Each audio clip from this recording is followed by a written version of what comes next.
Now I have to think about what I'm gonna pay, because 40% of my effective labor, I have $101 effective labor, and I can afford to pay 40%.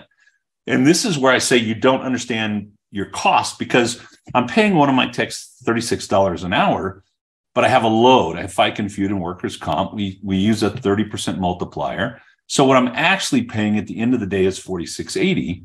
So if I divide that by 0.4, 40%, it tells me I need to be $117 an hour in order to hold margin, right? So instead of having that 64% labor margin, now I've got a 54% labor margin, because I'm losing, $16 an hour because my effective labor rate is not right. Okay. And then I got to think about productivity, because if that tech is not productive, we're not billing out his time or her time, and they're only doing 6 hours, but I'm paying them $36 an hour on the clock, I'm not getting 8 hours out of it. So if they're 80% productive, or 75% in this example, I take the 117, I divide it by 0.75, because 75% productivity. And now it tells me I need an effective labor rate of 156. Now, I may say to myself, holy smokes, I can't be 156. And that may be true. Instead, I have to increase productivity. So I need to work on the systems and processes, including estimating, that would help my people be more productive, because then it will bring in more per hour and lower the need for the effective labor to be so high. And again, I said I was going to make it easy.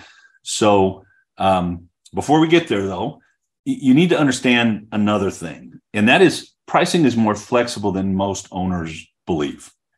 We have been in shops. I've worked with shops for over 20 years, and I've been telling people, raise your labor rate. If you're a consultant in this business, I don't think you don't tell people raise your labor rate. I think it's one of the things. You walk in and you go, geez, we need some money, add $5 to your labor rate.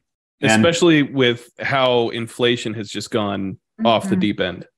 I talked to an owner last night, and I said, when was the last time you raised your labor rate? And he said, it was 9 months ago. And I said, what was the cost of eggs 9 months ago? And he said, I don't know, $3 for 12. I said, what was the cost of eggs last night? It was $8. Well, not only that, does it cost me more money to be in business, but it costs my employees more money to eat and feed their families. And I need to raise my labor rate to keep up with that and in our industry. But price, I have taught, I don't know, thousands of classes and tens of thousands of people.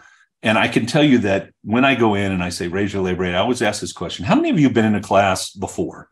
And, a lot of hands go up, and you say, okay, did you go home and raise your labor rate? Yeah, almost every hand that goes up stays up. And then you go, how many of you had a client or multiple clients that said, oh, no, you're too expensive now?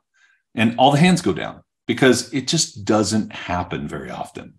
And if it does with one or two, but you raise your rate with the other 1,000, then who cares? It doesn't matter. You still make the money you need to make.